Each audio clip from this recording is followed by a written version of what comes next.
ಐಶ್ವರ್ಯ ಗೌಡಾಳಿಂದ ಚಿನ್ನ ವಂಚನೆ ಪ್ರಕರಣ ಇಡಿ ವಿಚಾರಣೆಗೆ ಡಿಕೆ ಸುರೇಶ್ ಹಾಜರಾಗಿದ್ದಾರೆ.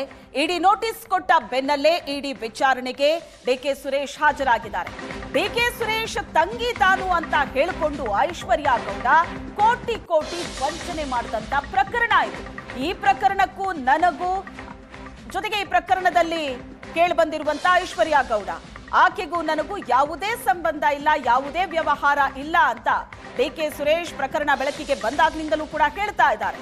ಆದ್ರೆ ಈ ಪ್ರಕರಣ ಡಿಕೆ ಸುರೇಶ್ ಅವರ ತಂಗಿ ತಾನು ಅಂತ ಹೇಳಿಕೊಂಡು ಐಶ್ವರ್ಯ ಗೌಡ ನಡೆಸಿದಂತಹ ಕೋಟಿ ಕೋಟಿ ಅವ್ಯವಹಾರ ಆಗಿರೋದ್ರಿಂದ ಇಡಿ ನೋಟಿಸ್ ಕೊಟ್ಟಿತ್ತು.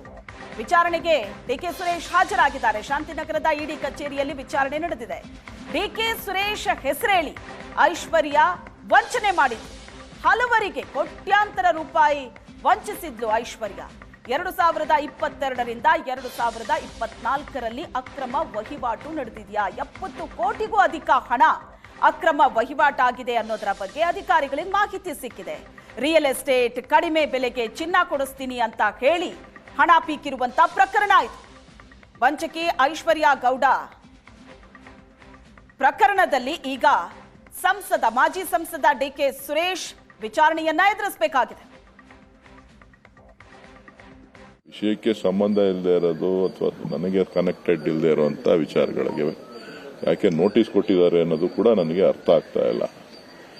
ಯಾರೋ ಮೌಖಿಕವಾಗಿ ನನಗೆ ಸಹೋದರಿ ಅಂತ ಹೇಳಿ ಬೇರೆಯವರಿಗೆ ಮೋಸ ಮಾಡಿರೋದ್ರ ಬಗ್ಗೆ ನಾನೇನೇ ಪೊಲೀಸ್ ಕಮಿಷನರ್ಗೆ ದೂರು ಕೂಡ ಸಲ್ಲಿಕೆ ಮಾಡಿದ್ದೆ.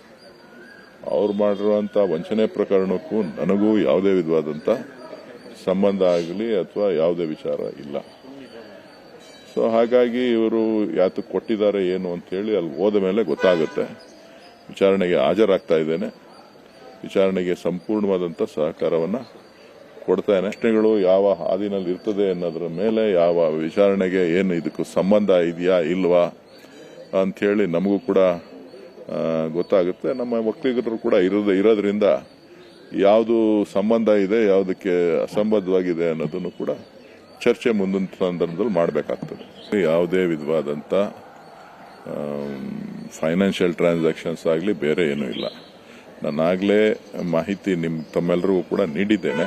ಕಾರ್ಯಕ್ರಮಕ್ಕೆ ಏನು ಭೇಟಿ ಕೊಟ್ಟಿದ್ದೆ ಆ 2 ಕಾರ್ಯಕ್ರಮಗಳನ್ನು ಹೊರತಾಗಿ ಬೇರೆ ಯಾವುದೇ ವಿಚಾರಗಳು ನನ್ನ ಮುಂದೆ ಇಲ್ಲ. ಅವರು ನನ್ನನ್ನು 3-4 ಬಾರಿ ನನ್ನ ಕಚೇರಿಗೆ ಗೃಹ ಕಚೇರಿ